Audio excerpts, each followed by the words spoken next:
you ever have doubts? Do you ever doubt what you believe about God or Jesus? Have you ever wrestled with God or shook your fist at him? Maybe you've experienced what one poet has called the dark night of the soul. It's a time of unanswered questions or a season of silence. I've got lots of friends who have lots of doubts.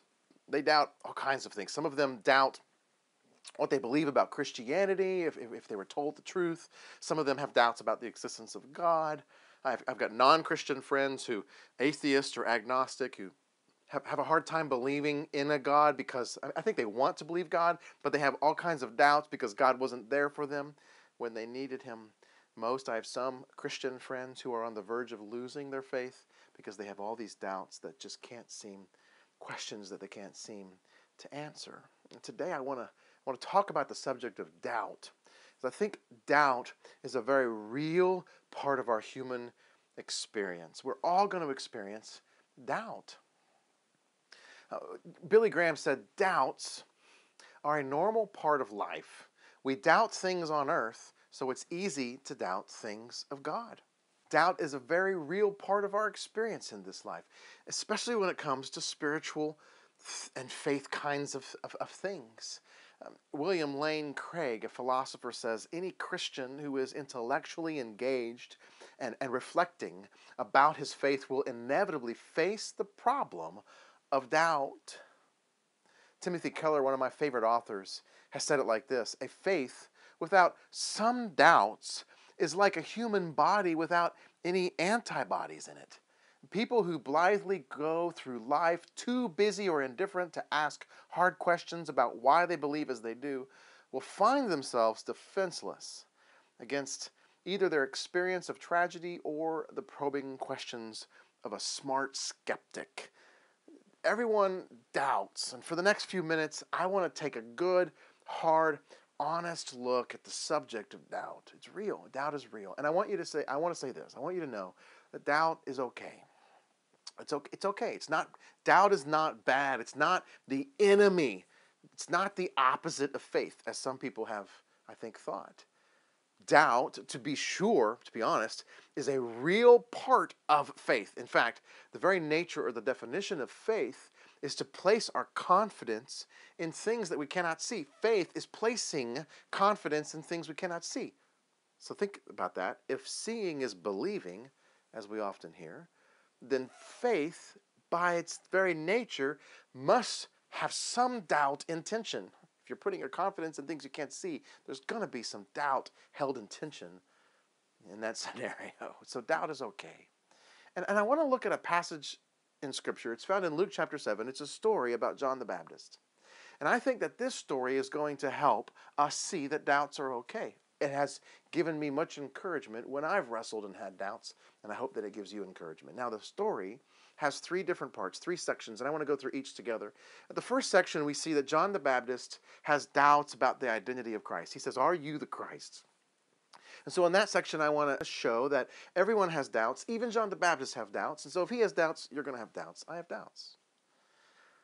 And then in the second section, Jesus answers John's doubt, and then he turns to the crowd and he rebukes them for judging John. He says, don't judge John. And so in that section, I want to say that Jesus, he's okay with your doubt. He's not intimidated by your questions or your doubts. Your doubt's okay with Jesus. But then in the third section, at the end of the story, Jesus continues to speak to the crowd, and he challenges them to believe in him as Christ. So what I want to say there is this. We all have doubts. Jesus is okay with your doubts. But in the end, you still have to do something with Jesus.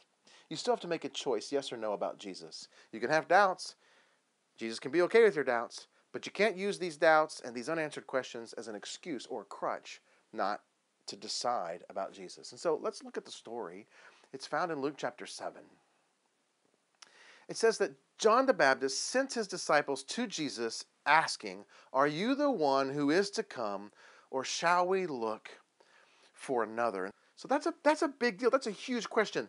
John the Baptist is asking Jesus, "Are you the Messiah, or should I wait for someone else, the real Messiah?" That's a big deal. And in order to understand the weight of that question, we kind of need to hear or understand at least a backstory about John, who John is. And so real quickly, I just want to tell you a backstory about John the Baptist. John the Baptist was born of two parents, obviously, a mother and a father. The father's name was Zacharias. The mother was Elizabeth. They were about 101 years old. They had been waiting for a child their whole life. They had no children, and they were praying for a child. And an angel comes to Zacharias, or God speaks to him and says, "You're going to have a boy. You're going to have a son. And he's going to be the forerunner of the Messiah. He's going to prepare the way for the Lord. He's going to mow the grass so it'll be nice and clean for the Messiah to walk on a path." And so this isn't in Scripture, but I'm just guessing that John's parents, who had this miraculous birth at over 100 years old, probably didn't let their son John forget about that. They're probably saying, you're a special kid. You're the forerunner of the Messiah and all. And special kids, they obey their parents. And special kids do their homework, and special kids are nice to their neighbors, and they probably never let that down. And I think that because as we meet John as an adult, the first time we see him, he's a homeless guy.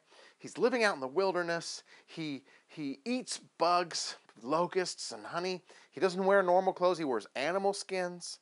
And he's just an eccentric kind of a dude. And he has a ministry, a preaching ministry, where he's preaching, and everyone, even though his message isn't so popular, I don't think, hundreds and thousands of people are coming out to the wilderness, to the desert, to hear him preach. And his message is simple. Jesus is coming. The Messiah is coming. And so you better repent of your sin and get baptized in this here Jordan. So one time while John was doing his ministry, doing his thing, someone asked John, "Are you the Messiah?" John kind of wigs out a bit and says, No, I'm not the Messiah. In fact, I'm unworthy to even touch the Messiah's shoes, okay? I'm just a man. Preparing the way for the Messiah. And then, I don't know how many days later, but then Jesus comes to John, to the Jordan River. And John the Baptist stops what he's doing, and he tells his disciples around him, he says, Look, behold, the Lamb of God who takes away the sins of the world. He recognizes Jesus as the Messiah. So he's the forerunner, promised of God, and he recognizes him. And then Jesus says, "I want you to baptize me." And John again says, "No, I can't. I'm unworthy." She says, "You must." So John baptizes Jesus in the Jordan River. And all the gospel writers tell us this. As Jesus came up out of the water, the Bible tells us the sky opened up and a bird flew down and landed on Jesus. And a voice was heard, which means Jesus heard it. John the Baptist, who's standing next to Jesus, heard it, and all the people who were there heard it. And the voice from heaven said, "This is my son." So let's just stop there for a second. If that's the backstory of John the Baptist, then we know that John had a miraculous birth to old people parents. He grew up knowing his destiny and fulfilling his destiny as being a forerunner of the Messiah. He recognized the Messiah when he saw him, and when he baptized Jesus, he heard the voice of God himself saying, "This is my son." And so now you can see the weight of this question. When John comes and says, "Are you the one, or shall I wait for another?" That's a huge deal. John is clearly doubting everything he's experienced. Now, let me just say this. When I was young, at 8 years old, I got baptized in a Free Will Baptist church in Bacliff, Texas. And there were no birds. I couldn't even see the sky because we were indoors. And I heard no voices, thankfully. And if John had all of that and he can doubt, then how much more will I have doubts? How much more will you? You will have. We're all going to have doubts. Doubts are a natural part of our human existence. Doubt is probably a permanent feature of the Christian life. It's like a kind of spiritual growing pain, says Os Guinness. Os Guinness is a theologian who writes quite extensively about the issue of doubt and dealing with doubt when it comes to faith. His grandfather, or great-grandfather, I can't remember which, was the one who started the Guinness brewery. But today, Os Guinness writes quite a bit about doubt. And if you wrestle with doubt, I encourage you to read some of his books. So the first point that I want to make is that doubt is natural, and it's a natural part of our human experience. John the Baptist doubted. You're going to doubt. I'm going to doubt. We're all going to doubt. Second part, Jesus is going to answer John's question. And listen to how Luke describes it. He says, "In that hour, Jesus healed many people of diseases and plagues and evil spirits, and on many who were blind he bestowed sight. And he answered those disciples, 'Go and tell John what you've seen and what you've heard.'" And then he quotes this passage. The blind receive their sight, the lame walk, lepers are cleansed, and the deaf hear, the dead are raised up, the poor have good news preached to them, and blessed is the one who is not offended by me.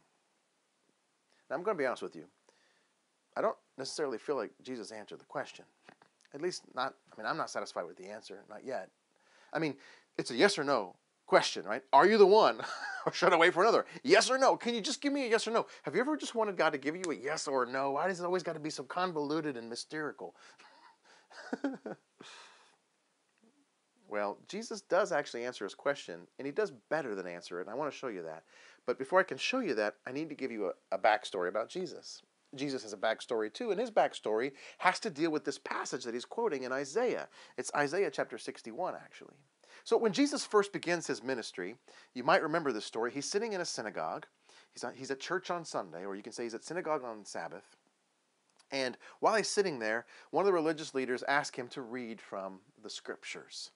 So Jesus says, sure, yeah. And he gets up and he grabs the scroll and he's looking for his spot. Oh, there it is. He finds it and he reads this famous passage from Isaiah 61. I want to read it to you the way I think he read it. This is how I think he read it. He says, "The Spirit of the Lord is upon me, because he has anointed me to proclaim good news to the poor, and he has sent me to proclaim liberty to the captives and recovering of sight to the blind, and to set at liberty those who are oppressed, and to proclaim the year of the Lord's favor." And then he said, "This is the word of the Lord. Thanks be to God." And he rolls up his scroll and he puts it down, and he sits back down in his pew. And yet he can still feel everyone looking at him. Do you ever feel people looking at you? Do you ever feel like people are looking at you, when you're at church? So feeling all these people looking at him, he turns around and looks back at them, and he says very clearly, "Today, this passage has been fulfilled in your hearing." And those people got so mad, they grabbed Jesus, they dragged him out of the synagogue, they took him to the edge of town to a cliff, a high cliff, the Bible says, in order to push him off. But somehow he slipped out, which I think is really cool.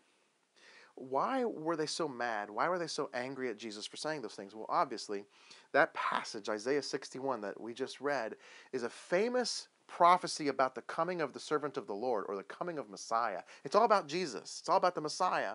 And Jesus just said it with an emphasis on himself, and then proclaimed that today, that passage has been fulfilled, which means today the Messiah is here. I'm the Messiah. And this made them mad. They thought it was heresy, so they tried to kill him. So this is, you see how this answers the question. It answers the question because I am the one who gives sight to the blind, who sets at liberty the captives and the oppressed. I'm the one who's been sent by God to do these things. I'm fulfilling Isaiah 61. So not only does Jesus answer the question, but he actually proves it. Luke said in that hour he healed and he restored sight. And so he says, I want you to go tell John what you've seen and what you've heard, and then I want you to quote Isaiah 61. So he does better than just answer the question. He proves it. He could have said yes. He could have given John a yes. What, you want a yes or no answer? Here's a yes or no answer. Yes. And then John would have said, but how? Of course he said yes. What self-proclaiming Messiah would say no? He says he's a Messiah. Of course he's going to say yes. But Jesus does it better. He eliminates any room for further doubt by saying, look, I'll show you I'm the one. I'll prove it to you. But he also does something interesting. I don't know if you noticed it. When Jesus quoted Isaiah 61 to John's disciples, he said, tell them what you've seen, and then say this. He completely skips out a very important part of Isaiah 61. He talks about the blind and the lame and the poor, but he doesn't say anything about the captives. Did you notice that? In Isaiah it says, I've been sent to set at liberty or at freedom those who are in captivity. But he doesn't say that part to John. Why not? That's a good question. I think that John is probably asking the same question because at that moment, John is in prison. He is in a dungeon. Herod has captured him, and he's about to have his head served on a platter to Herod's wife. And so that's why John is doubting, and that's why John is sending his disciples to ask Jesus, are you the one or should I wait for another? Because I'm about to lose my head in here, and I need to know, am I going to die for the right cause? Are you the one? Or even better yet, if you're the Messiah, aren't you supposed to be setting captives free? I'm captive. I could use some freedom. But then John gets the answer, and the passage that Jesus quotes doesn't have the part about the captives. Wait. Did he skip that part? Are you telling me he didn't say the part about the captives? Yeah, why did he skip that part? Did he do it on purpose? Of course he did it on purpose. He's the Messiah, but why did he do it on purpose? Am I going to die in here? Is that what that means? Am I going to die in here? And that to me sounds a lot like our questions that we ask God all the time. Does that mean is the cancer going to kill me? Is that what that means? Does that mean that you have not answered my prayer, Lord? Does that mean she's going to leave me? Does that mean I'm going to lose my job? Does that mean when am I going to get another job? I mean, I've been asking you Lord, do you know that I'm looking for a job? How long? So after John's disciples go back to tell John what Jesus had told them to tell him, Jesus then begins to speak to the crowd concerning John. And he says to them, I tell you, among those born of women, which is all of them, by the way, among those born of women, none is greater than John. There's no one greater than John. So he essentially rebukes the crowd and says, look, don't judge John. John's doubting right now. John's experiencing doubt. That's okay. I'm okay with that. Don't you judge John. So I want to be clear about this. Jesus is saying, I'm okay with your doubt. It's okay. If John the Baptist can doubt, then you can doubt too. Doubting is not a sin. It's not the enemy. Doubt is not the opposite of faith. In fact, doubt could very well be the mother of faith. R.C. Sproul says, doubt can appear as a servant of the truth. An authentic doubt has the power to sort out and clarify the differences between the certain and the uncertain. You see, I've noticed a trend, at least in my circles in the church, that we've sort of demonized doubt. We've treated it like it's evil. Like you shouldn't have doubt. In fact, I have lots of friends who have doubted and struggled and wrestled alone because they were too afraid to let people know, I'm having some doubts. In fact, C.S. Lewis says that the theological liberal tends to be too soft on doubt, meaning they love notions of ambiguity and uncertainty. But the theological conservative tends to be too hard on doubt, demonizing the dire consequences of unresolved doubt and verging on a spiritual perfectionism that leaves doubters in such a state of guilt or disrepair they dare not acknowledge their doubts to others or even themselves. I want you to know it's okay to have doubts, and you're allowed to share those doubts and be open and honest about those doubts. Doubts are not the enemy. Again, Os Guinness says the way we should deal with doubt or handle doubt is to say, I believe in doubt. I believe in doubt, which is another way of saying that there is not believing without doubting, so that even in doubting, I believe. You see, doubt is not the opposite of faith. Unbelief is the opposite of faith. Doubt is this thing that is held in suspension, in tension between faith and unbelief. And so let's say you have a doubt. That doubt is held in tension between faith and unbelief. And your doubt could lead you to have stronger faith. Look, I have doubts. I don't have all the answers. I haven't figured it all out, but I have faith. That's what faith is. Or it can lead you to unbelief. I have doubts. I don't have all the answers, so I give up. I don't believe. So doubt is not the opposite of faith. It is actually held in suspension between faith and unbelief. You know, some of the greatest, most influential thinkers of our time were diehard skeptics. One of I think, the most brilliant Christian thinker of our time, C.S. Lewis, was a diehard skeptic. He was an atheist in Oxford, England. And he said about God at that time, he said he was so angry with God for not existing. That's kind of atheist he was. He was angry at God for not existing. And when he finally did, he had these doubts, and when those doubts moved here and became faith, he describes his conversion as being kicking and struggling and resentful and darting his eyes in every direction for a chance just to escape. You see, he doubted Christianity, and he fought against it, but he couldn't help it. Eventually his doubt led to faith, saving faith, in fact. So we have to hold this tension between faith and unbelief. If we cannot hold that tension, then we run the risk of slipping into unbelief or allowing our preoccupation with our doubts to hinder our faith rather than to strengthen our faith. The real trick is really to learn to doubt our doubts. To say more like the centurion in Jesus' day that said, Lord, I believe. Please help my unbelief. I want to believe. I want to have faith, but I have questions. Help my unbelief. Well, that leads us to the last point. So the first point was everyone is going to doubt, even John the Baptist. The second point is Jesus is okay with your doubt. Doubt is not bad. It's actually a part of faith. But the third point is this. Just because you're going to have doubt, and just because Jesus is okay and comfortable with your doubt, that does not mean that you can use your doubts or your unanswered questions as an excuse or as a crutch not to answer the one most important question that you'll have to answer. And that is Jesus the one, or should we wait for another? Just because you have doubts doesn't mean you get to not answer that question. In the end, one way or the other, you're going to have to decide what you're going to do with Jesus. So Jesus, when he's continuing to speak to the crowds, says, to what then shall I compare the people of this generation? And what are you like, is what he's saying. He says, they are like children sitting in a marketplace and calling out to one another, we played the flute for you and you did not dance. We sang a sad song and you did not weep. For John the Baptist, he says, has come eating no bread and drinking no wine, and you say he has a demon. But the Son of Man has come eating and drinking, and you say, look at him, he's a glutton and a drunkard, a friend of tax collectors and sinners. And then he adds this point, yet wisdom is justified by all her children. So Jesus is essentially saying, you guys are a bunch of brats, and here's why. When you have faith and unbelief, and you have your doubts and tension, if you spend too much time, too much energy on just your doubt, not allowing it to strengthen your faith or just causing it as an excuse to have unbelief, Jesus is saying, you're like a spoiled brat. You didn't like John.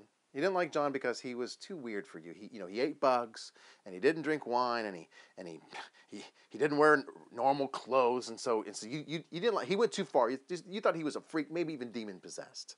So you didn't like that kind of Christian. I have friends. I really do believe that they have a hard time. They don't want to become a Christian because they're afraid that when they do, they have to give up bread and give up wine and all of a sudden have bad taste in clothing. I think they really do believe that once you become a Christian, they'll all of a sudden have bad taste in clothing. So Jesus says, you didn't like John. He goes, but then I'm the opposite of John. I eat and I drink and I wear nice clothes. Everything's fine. He's too far. I'm not far enough. What gives? This is what Jesus is saying. He goes, you guys are brats. You guys are spoiled brats. You know what a spoiled brat is? A spoiled brat is that kid who says, well, if you don't play the way I want to play, then I'm going to take my toys and I'm going to go home, right? If you don't play my way, then I'm going home.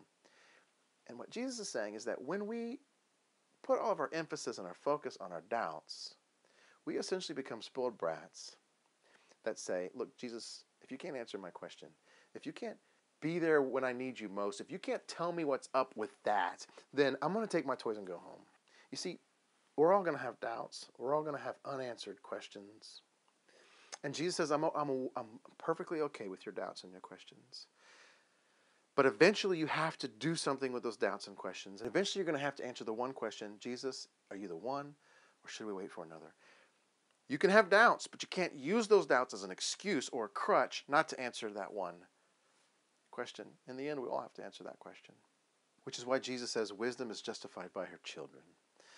It's a little parable Jesus is telling, in a sense. The wise ones will take that tension of doubt and it will turn into faith. They don't have all the answers figured out, but they are in fact the wise ones. So in conclusion, I want to say doubting it's a natural part of life. We're all going to doubt. It's okay if you doubt. Don't be embarrassed about that. Secondly, Jesus is okay with your doubt. Our church is okay with your doubts. You're welcome to air those out here. You need to. It's a good place to air out your doubts. We don't have all the answers, but we're willing to wrestle with the questions with you. But finally, you cannot allow your doubts or your questions to be a crutch or an excuse for the one question that we all have to answer. What are you going to do about Jesus? Are you going to have faith or unbelief? And my hope is that through this story, that you'll be able to have the courage and the strength and the wisdom to hold your doubts in suspension between faith and unbelief, and that you'll allow it to strengthen your faith, which is being confident in things that you really will never see anyway.